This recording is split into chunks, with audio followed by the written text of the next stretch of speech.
Now, I know folks are feeling and experiencing a range of emotions right now. I get it. But we must accept the results of this election. Earlier today, I spoke with President-elect Trump and congratulated him on his victory. I also told him that we will help him and his team with their transition. Good afternoon. Good afternoon. Good afternoon. Thank you all. Thank you. Thank you. Thank you. Thank you.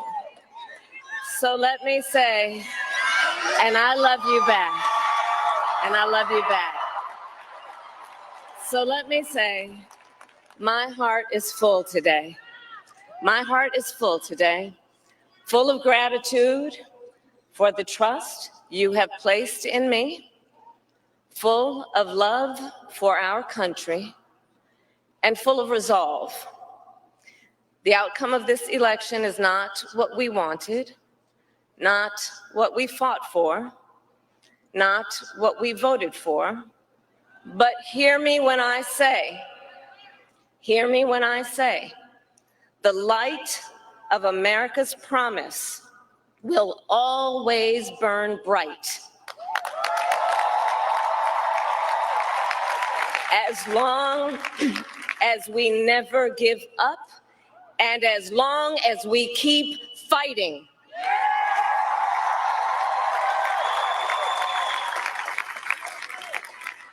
To my beloved Doug and our family, I love you so very much. To President Biden and Dr. Biden, thank you for your faith and support. To Governor Walz and the Walz family, I know your service to our nation will continue. And to my extraordinary team, to the volunteers who gave so much of themselves, to the poll workers and the local election officials, I thank you all. Look, I am so proud of the race we ran and the way we ran it.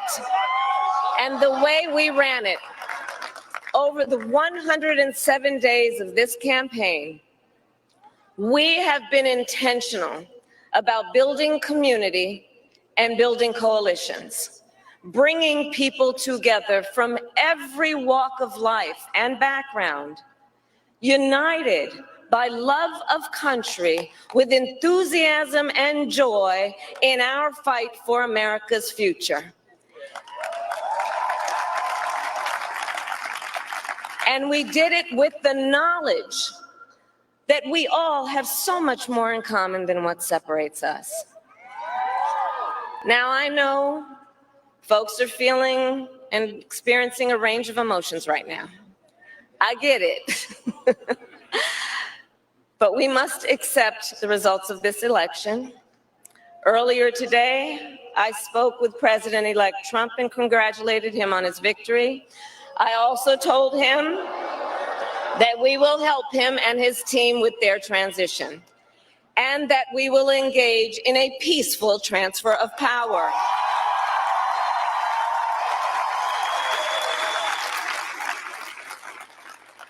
A fundamental principle of American democracy is that when we lose an election, we accept the results.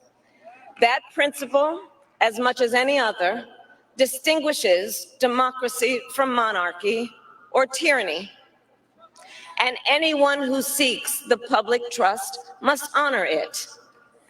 At the same time, in our nation, we owe loyalty not to a president or a party, but to the Constitution of the United States.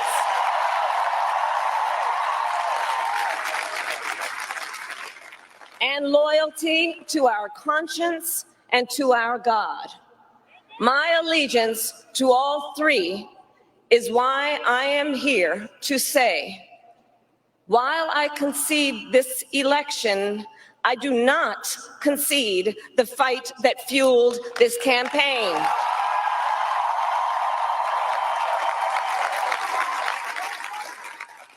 the fight for freedom, for opportunity, for fairness, and the dignity of all people. A fight for the ideals at the heart of our nation, the ideals that reflect America at our best. That is a fight I will never give up.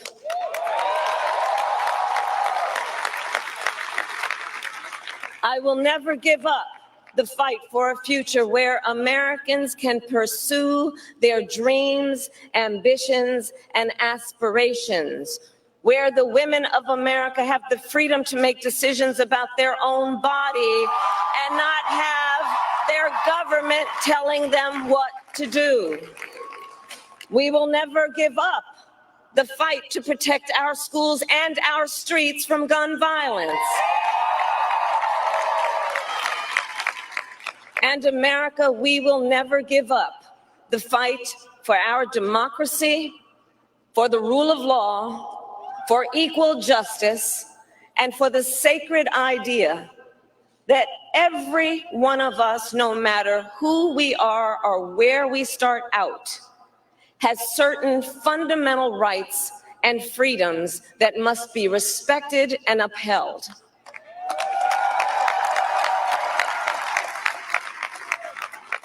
And we will continue to wage this fight in the voting booth, in the courts, and in the public square. And we will also wage it in quieter ways, in how we live our lives, by treating one another with kindness and respect, by looking in the face of a stranger and seeing a neighbor, by always using our strength to lift people up, to fight for the dignity that all people deserve. The fight for our freedom will take hard work, but like I always say, we like hard work. Hard work is good work. Hard work can be joyful work. And the fight for our country is always worth it. It is always worth it.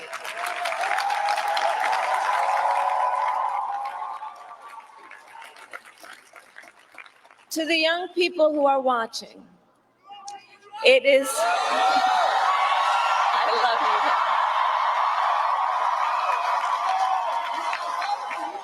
you. To the young people who are watching, it is okay to feel sad and disappointed, but please know it's going to be okay. On the campaign, I would often say, when we fight, we win. But here's the thing. Sometimes the fight takes a while. That doesn't mean we won't win. That doesn't mean we won't win. The important thing is don't ever give up. Don't ever give up. Don't ever stop trying to make the world a better place. You have power. You have power. And don't you ever listen when anyone tells you something is impossible because it has never been done before.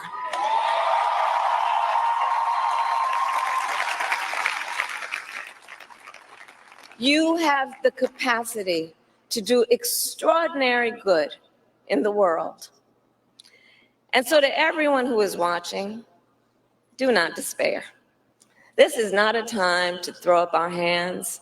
This is a time to roll up our sleeves.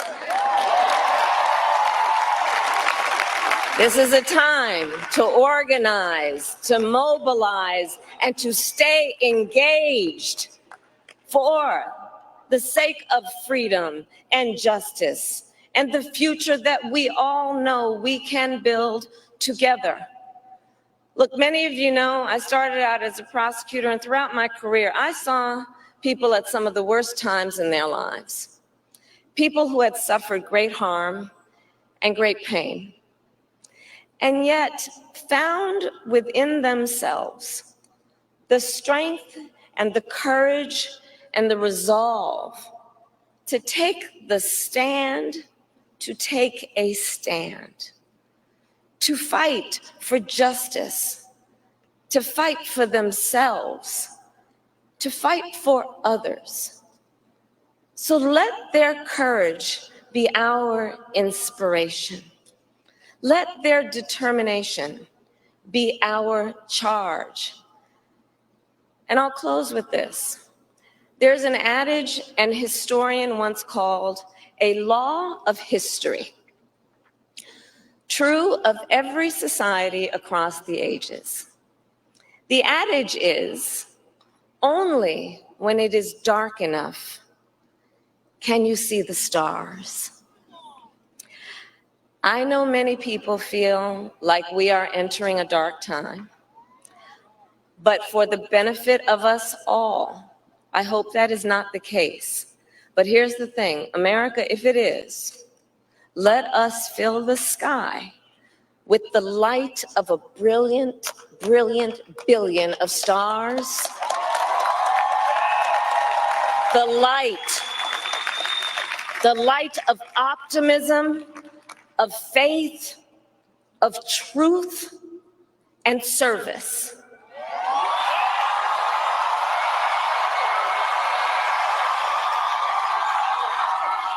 HU. And may that work guide us, even in the face of setbacks, toward the extraordinary promise of the United States of America. I thank you all. May God bless you, and may God bless the United States of America. I thank you all.